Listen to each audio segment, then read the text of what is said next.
I'm at the beautiful Pegwell Bay to chat about the last push for submitting feedback forms. Please watch and share this video. I'm currently stood on this chalk bund where National Grid ran a cable about 4 years ago. This was supposed to be seeded in native chalkland wildflowers, but it's just been left unfinished and it's a real slip hazard when it's wet.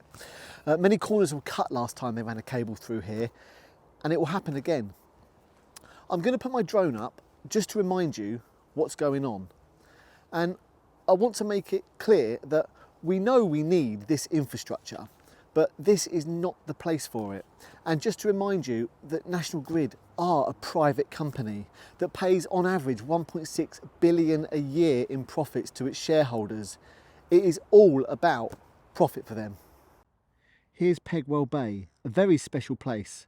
A SSSI, an SAC, an SPA, a Ramsar.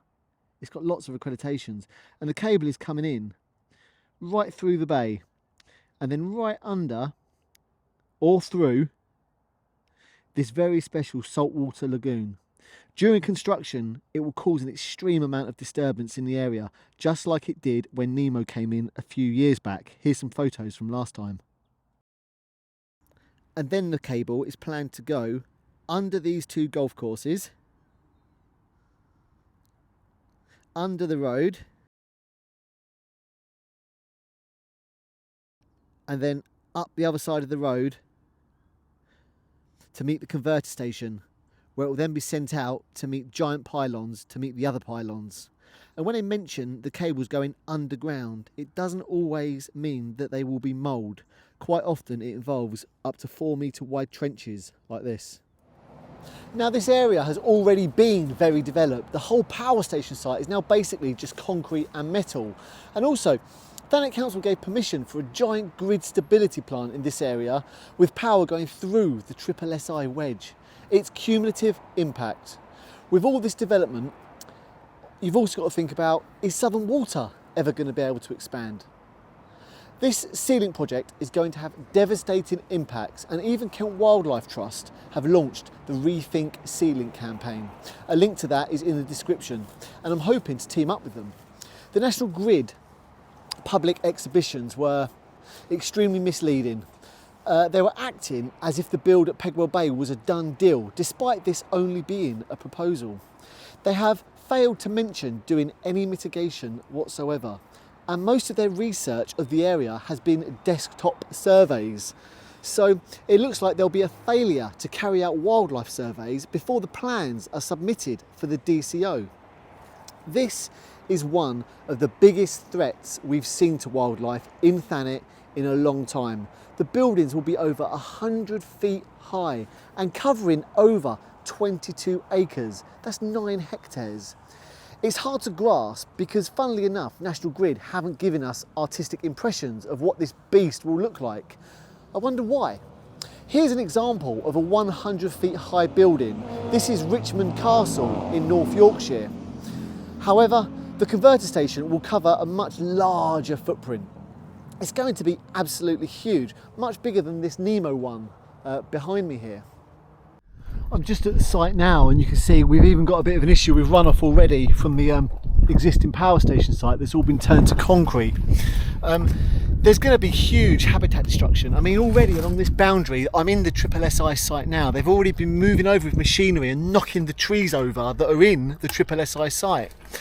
So it's going to cause real habitat destruction. Now, the aesthetic and recreational value will be affected of this whole area, and there's climate change implications to it. The area is suffering already from cumulative impact, and it will get worse.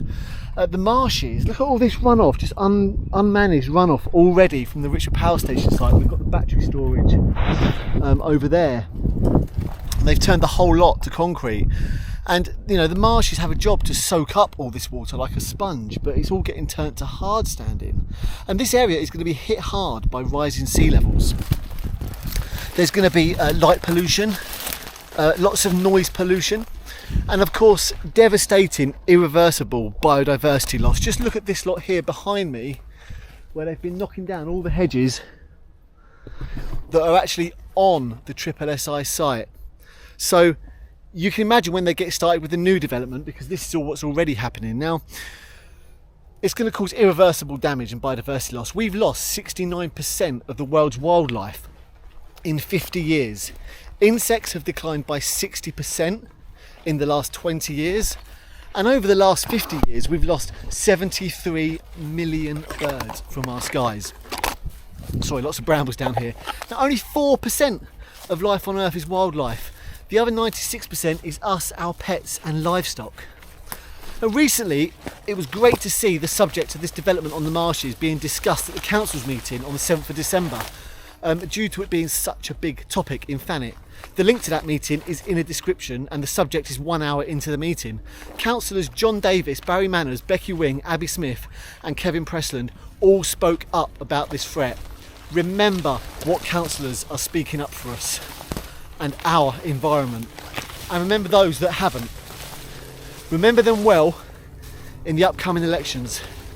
So please, before the 18th of December, submit your feedback to the National Grid. Head to www.minstermarshes.com and hit the link to the consultation form.